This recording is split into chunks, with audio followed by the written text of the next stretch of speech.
vous prononcerez à la tribune de l'Assemblée nationale votre le déclaration de politique générale. Discours de politique générale, ouais. Jean-Luc Mélenchon, dans les colonnes du Parisien, dit que vous ne passerez pas l'hiver, que dans les jours qui vont suivre. Disait dans les colonnes du Parisien que vous ne passeriez pas l'hiver. Il y a quelques jours. Il y a quelques jours, et évoquait la motion de censure qui serait inévitablement... Et Mediapart a écrit gouvernement Bayrou, ça sent le sapin. François Bayrou. Bon, on va voir. Il est en train de lire tous les médias, ça me fume. Qu'est-ce qui en l'état, pourrait vous empêcher de subir le même sort que Michel Barnier? Au fond, qu'est-ce qui vous empêcherait d'être censuré? Tant on voit ce soir Jordan Bardella dénoncer le gouvernement que vous venez de former, la gauche de la même manière. Est-ce que vous allez être censuré? Est-ce qu'avec vous, on va rester dans cette instabilité politique qui conduit les gouvernements à tomber les uns après les autres? Eh bien, je suis persuadé que l'action que je définis devant vous et l'équipe gouvernementale feront que nous ne serons pas censurés. Et puis je vais ajouter que, franchement, on ne peut pas entrer dans les événements que nous vivons avec ce degré d'irresponsabilité. Je n'ai pas aimé la censure. Et les Français ne l'ont pas aimé. Ah bon? Politiquement, les oppositions et les Français eux-mêmes insatisfaits ont dit « bon, le gouvernement tombe, c'est bien ». Vous voyez où nous en sommes aujourd'hui? Il y a un fait qui est passé complètement inaperçu, y compris de vos chaînes, ou presque inaperçu. Les organisations syndicales et patronales ont ensemble écrit aux forces politiques pour dire qu'on ne pouvait pas continuer dans cette instabilité. Les organisations patronales et syndicales, ensemble, c'est une lettre qui aurait dû être commentée sur vos plateaux pendant des heures, parce que c'est un signal d'alerte. L'économie française, elle était sur le point de perdre son crédit. Il y a une responsabilité. Vous estimez qu'ils ont eu une responsabilité immense avec cette censure? Ceux qui ont voté la censure, oui. Mais on ne va pas se jeter la censure. Non, les mecs, je pense que la CGT n'était pas dans ça. Hein. Je pense que Force ouvrière non plus, les mecs. Hein. Là, on parle quand même de... Je pense qu'ils parlent du MEDEF. Je pense que là, ils parlent des organisations. Vas-y, ça transpire la thune, t'as capté, quoi. Je parle le MEDEF, CFDT, tout ça, avant qu'on puisse parler du budget et des retraites et du pouvoir d'achat, il y a quand même une manière pour vous d'éviter cela, ce serait de vous engager à ne pas utiliser le 49.3. Je n'utiliserai le 49.3 qu'à la dernière extrémité sur le budget. Alors, je vais expliquer pourquoi. Si on ne vote pas de budget, vous savez, nous avons une constitution, c'est un texte qu'on dit sacré, duquel on ne peut pas s'échapper. Si on ne vote pas de budget, la constitution ne laisse que 2 issues au terme des débats. La première de ces issues, c'est un 49.3. C'est-à-dire, on dit à l'Assemblée nationale, le gouvernement est engagé sur ce texte et si vous votez contre, eh bien vous emportez le gouvernement. C'est ce que l'on vient de vivre. C'est ce que l'on vient de vivre. Et il y a une deuxième issue proposée par la Constitution, c'est les ordonnances. C'est-à-dire, vous votez pas de budget, c'est moi, gouvernement, qui vais décider tout seul. Et je pense qu'il vaut mieux utiliser, si le climat s'y prête et je ne m'engage sur le budget à rien, vaut mieux utiliser le débat parlementaire plutôt que de faire des ordonnances. François Bayrou. Vous vous engagez, est-ce que ça veut dire que vous vous engagez ce soir, François Bayrou, à ne pas décider du budget par ordonnance? Oui, je pense qu'il est mieux de passer par un vote de l'Assemblée. Mais allons plus loin. Et pour répondre précisément à la question que vous posez, pour les autres textes, je n'ai pas l'intention d'utiliser le 49.3. Ah, il y a un mec qui nous confirme un truc, c'est faux parce que les ordonnances sont votées au bout d'un moment normalement. Ah ouais? On a des constitutionnalistes sur mon stream? Bah moi j'apprends des choses, merci. Hein. Merci monsieur Steelfire. Ce n'est que sur le budget. Sur le budget en cas de blocage. C'est un faux dilemme en vrai. Pour les autres textes, j'ai l'intention d'aller au bout des débats. Il se trouve que je suis quelqu'un qui aime la démocratie parlementaire. Je suis de ce grand courant qui aime la démocratie au Parlement. Pourquoi? Parce que les conflits qui s'exposent au Parlement, ce n'est pas des conflits qui éclatent dans la rue. Et donc, je suis pour que le Parlement fasse son travail et qu'on le respecte. François Bayrou. Et non, je n'ai pas fini, soyez... Non, mais sur le respect du Parlement. Vous dites on a le temps. Oui. Alors si on a le temps, ne nous interrompons pas tout le temps. Et donc, mais ils sont trop pressés, les journalistes. Ils ont toujours pas compris le personnage, en fait. Le mec, il parle lentement, il a un phrasé lent. Laissez-le finir, Zebi. Ils sont trop pressés, ma gueule. le Parlement, je veux qu'il aille au bout des débats. On lui proposera des textes. Il votera pour, il votera contre. Bayrou, en vrai. Hein. Et s'il vote contre, Assemblée nationale et Sénat, eh bien, on continuera avec les textes qu'il y avait avant. Je ne comprends pas pourquoi on veut transformer tout en psychodrame. Vous voyez bien, les gens les Français, je dis les gens comme Jean-Luc Mélenchon le dit. Vous voyez que finalement, il y a des petits points qui vous rapprochent. Ben, on se connaît assez bien, vous savez. Depuis longtemps. Et on a eu beaucoup de conversations qui ne portaient pas nécessairement sur la politique. Je vous ai dit que c'était quelqu'un de cultivé. Et donc, la démocratie parlementaire, pourquoi est-ce qu'on est dans ces hurlements perpétuels? Pourquoi est-ce qu'on se trouve avec des injures, des cris? Il faut que vous sachiez quelque chose. C'est de votre faute. Hein. Ça, c'est de votre faute. Je vais vous dire pourquoi. C'est parce que quand vous retransmettez les débats parlementaires, vous coupez le son de l'hémicycle. C'est pas tant qu'on coupe qu'il n'est pas... on n'entend pas la même ambiance que quand on est dans l'hémicycle. On utilise d'ailleurs, c'est même pas nous qui coupons, hein, on utilise les images qui nous sont fournies par l'Assemblée nationale. C'était pas une mise en cause personnelle. Un petit peu tout de même. Non.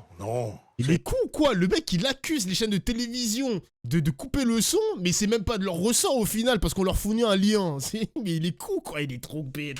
Oh non, il est trop bête, ce mec. Et au final, il dit quoi? Il dit... Non, mais c'était pas une attaque personnelle. Bah, ferme ta bouche alors, mon gars, il parle au hasard. Il parle au hasard, cousin. Et une mise en cause des médias, en général, et peut-être de l'Assemblée nationale. Vos micros coupent le son de l'hémicycle. Dans l'hémicycle, on ne peut pas s'entendre à 2 mètres à certains moments. Est-ce que vous trouvez ça normal? Moi, j'ai jamais oublié une jeune femme timide dans une réunion chez nous dans les Pyrénées, précisément après une dissolution, qui, dans la réunion publique, s'est levée et a dit s'il vous plaît, ne vous moquez pas de moi parce que je n'ai jamais pris la parole en public. Et j'ai encore ces mots et le son de ces mots dans mon oreille. Et elle a dit, vous savez, le mercredi après-midi, les enfants ne sont pas à l'école, il faut que je les garde, et je repasse.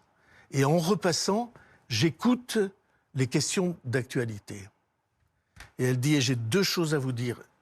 Ne vous moquez pas, dit-elle, j'ai encore son émotion. 2 choses à vous dire.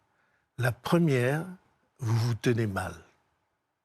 Si mes enfants à l'école se tenaient comme vous vous tenez, je serais absolument en colère. Elle disait, les uns dorment, les autres hurlent. Et deuxièmement, qu'est-ce qu'il raconte ? Très important, le deuxièmement, plus important, ou au moins aussi important que le premier, elle dit « Je ne comprends rien à ce que vous dites. Les discours que vous tenez, la langue que vous utilisez, les statistiques, les PIB, je n'y comprends rien. » C'est intéressant, François Bayrou, ce témoignage, et on va essayer justement dans quelque sorte, répondre à cette exigence de clarté sur... Les journalistes, le verre d'eau est vide, mon gars. Allez remplir son verre d'eau, là. Allez, hop, hop, hop, hop, hop, hop. Les éléments de fond de votre feuille de route. et ça fait le lien avec Excusez-moi, cette capacité... Vous vous êtes arrêté dans la liste, vous avez fait les 2 premiers, vous aviez dit on va continuer. Il y a beaucoup d'autres ministres. Non. François Bayrou, s'il vous plaît, juste... Non. François Bayrou. Excusez-moi, je vais vous répondre. Prenons tout le temps nécessaire. Mais je ne peux Il a dit non, c'est le Premier ministre. Vous fermez vos gueules, les journalistes. C'est le boss, hein. C'est le boss, mon gars. Ne pas aborder les questions d'économie. Et on y vient. Et on y vient justement, François Bayrou. Et ouvrons ce chapitre sur l'économie par le biais de la question de la réforme des retraites.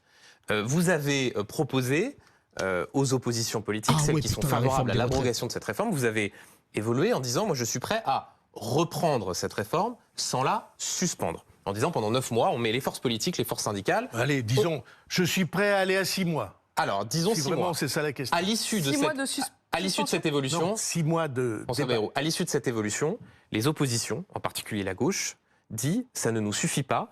On est prêt à regarder cette négociation qu'à une seule condition, que la réforme soit suspendue, qu'elle soit gelée. C'est-à-dire le temps de la discussion, elle ne s'applique pas. Est-ce que vous êtes prêt à faire ce geste pour engager une discussion en particulier, et on en revient à cette donne politique, en particulier avec les socialistes? Non, je ne ferai pas ça. Ah ouais. Dans quel monde vivent-ils? What? Est-ce qu'ils savent que la France est observée, scrutée par ce qu'on appelle les agences, c'est-à-dire tous ceux qui jugent de la santé d'un pays, et ils jugent de la santé du pays en donnant des notes, et si les notes ne sont pas bonnes, alors les taux d'intérêt explosent. Et ils viennent de faire descendre la note de la France, c'est le cas de l'agence de notation Moody's, le jour même de votre nomination. Note. Ah, le capitalisme. C'est le capitalisme qui nous note, les mecs. Une agence a fait descendre d'un cran, avant que je ne sois nommé, note de la France. Parce qu'ils pensent que la situation du pays est inquiétante. Mais si vous ne suspendez pas, tout en discutant, effectivement, ça veut dire qu'il n'y a pas de compromis possible. Non, il y a tous les compromis possibles s'ils existent. Je suis prêt, je l'ai dit aux organisations syndicales qui vont avoir un rôle très important à jouer dans cette affaire. Les mêmes organisations syndicales, je le rappelle, qui ont écrit cette lettre incroyable. En disant première stabilité dans l'histoire. Oui. Une lettre signée à la fois par le patronat et par les syndicats et les organisations syndicales, sauf la CGT et la CFDT l'a nommée, demandant de la stabilité. Vous vous rendez compte ce que ça veut dire? Je suis sûr que... Ils ont écrit cette lettre la semaine dernière. Pas 1% de ceux qui nous écoutent ne le sait. Les organisations syndicales... Ceux qui écoutent RMC et BFM TV le savent. Oui, enfin, il faut être attentif. Parce que c'est pas les gros titres, n'est-ce pas? Or, ça devrait faire la une de tous les journaux. Mon gars, faut te reconvertir en rédacteur en chef, mon gars. C'est lui qui veut décider des bandeaux, de ce qu'on va parler. Eh, c'est une dinguerie, ce gars. Ce mec est un clown. Ce mec est un clown. Les organisations syndicales et les organisations patronales, la vie de ma mère, putain, qui s'adressent au monde politique en disant « donnez-nous de la stabilité ». Mais qu'êtes-vous prêt à faire sur les retraites? Je suis prêt... Ça veut dire quoi? Revoir. Si, dans les 6 mois, parce qu'on m'a reproché que dire 9 mois, c'était trop long, alors je veux bien aller jusqu'à l'été, que les syndicats, que le patronat, que les entreprises, que les forces politiques examinent ensemble tous les problèmes qui se posent et toutes les solutions qu'ils ont. Et si on trouve des compromis, alors ces compromis remplaceront l'actuelle réforme des retraites. Et sur les 64 ans, François Bayrou, vous avez répondu à cette question.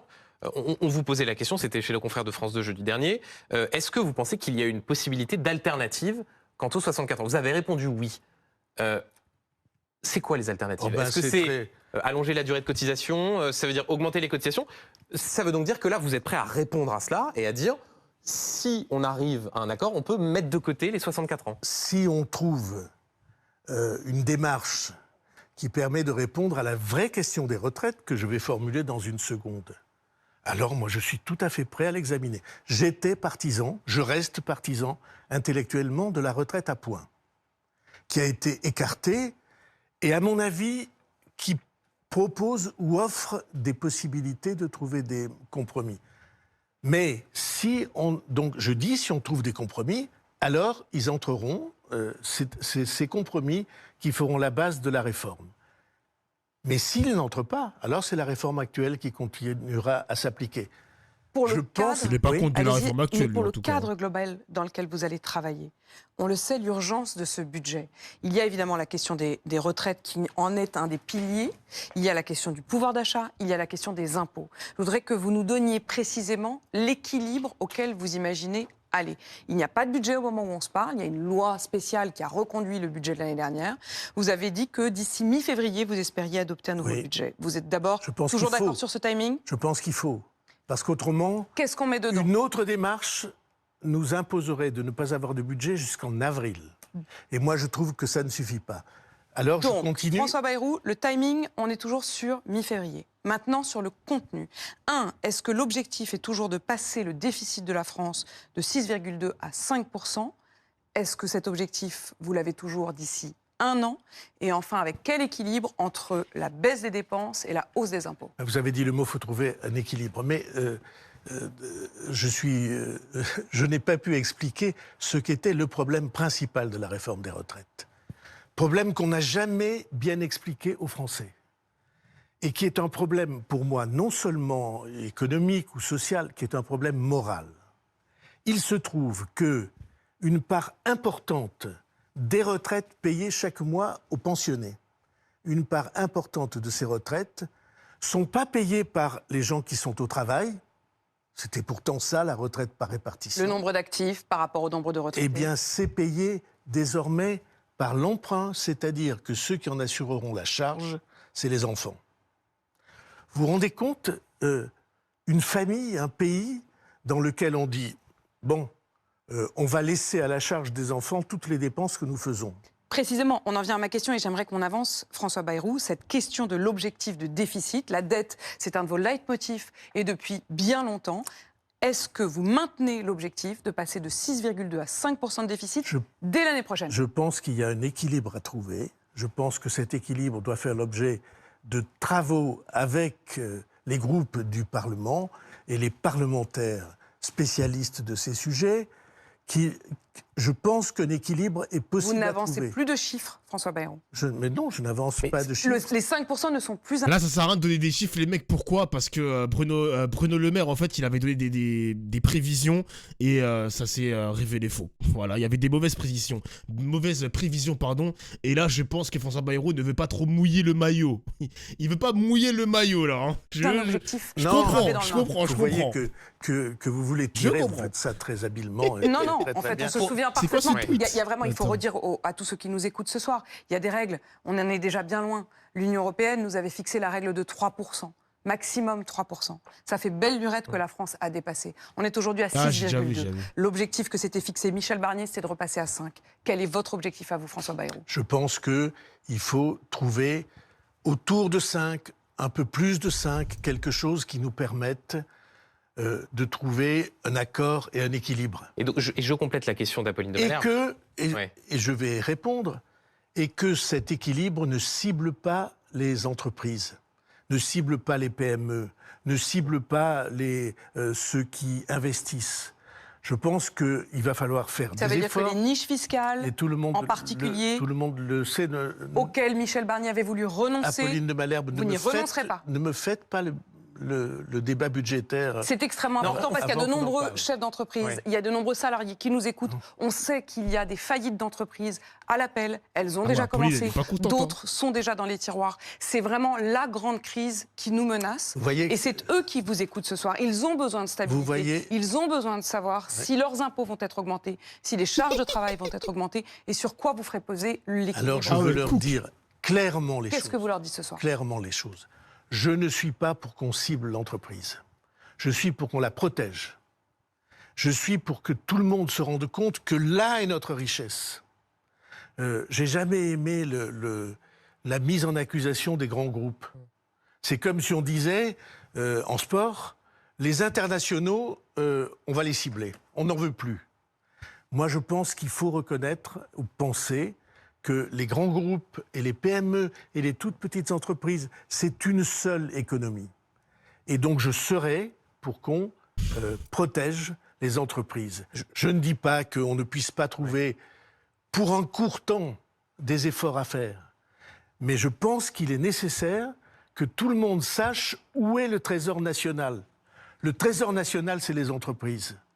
C'est elles qui créent la richesse. C'est elles qui créent l'emploi. Et c'est grâce à elles que nous avons une solidarité nationale. Sur les grandes entreprises, ce qui était dans le budget de Michel Barnier, c'était une contribution exceptionnelle, notamment pour les plus grandes entreprises. Si je suis ce que vous nous dites ce soir, François Bayrou, c'était une contribution exceptionnelle qui était censée être comprimée dans le temps, si j'ose dire. Merci, ça fait partie des contributions auxquelles vous êtes favorable.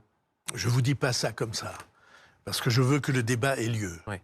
Mais je pense que le sentiment que les entreprises ont eu souvent d'être ciblées est un sentiment négatif pour l'avenir du pays. Le sentiment que les entrepreneurs ont eu de ne pas être soutenus est un sentiment, c'est un fait négatif pour l'avenir du pays. Mais moi, je comprends pas ce qu'il veut dire exactement. Parce que il estime que l'État français, ou même les Français de manière générale, ne soutiennent pas assez les multinationales. Alors que Macron les a rendus encore plus riches. Qu'est-ce qu'il veut dire par on ne les soutient pas assez? Qu'est-ce qu'il veut dire par là, les mecs? Je suis là pour protéger l'entreprise. Mais là, c'est déjà plus ou moins le cas, non? La théorie du ruissellement ou je ne sais pas quoi, là, soi-disant, on allait récupérer les milliards de bénéfices de la part des grands groupes. Mais là, il est en improvisation. Ce mec est un sketch. Ce mec est un sketch. Il comprend ce qu'il dit au moins. Est-ce qu'il comprend ce qu'il dit, les mecs? Parce que là, c'est pas possible de parler comme ça, genre. Comment dire c'est là que nous avons le plus précieux.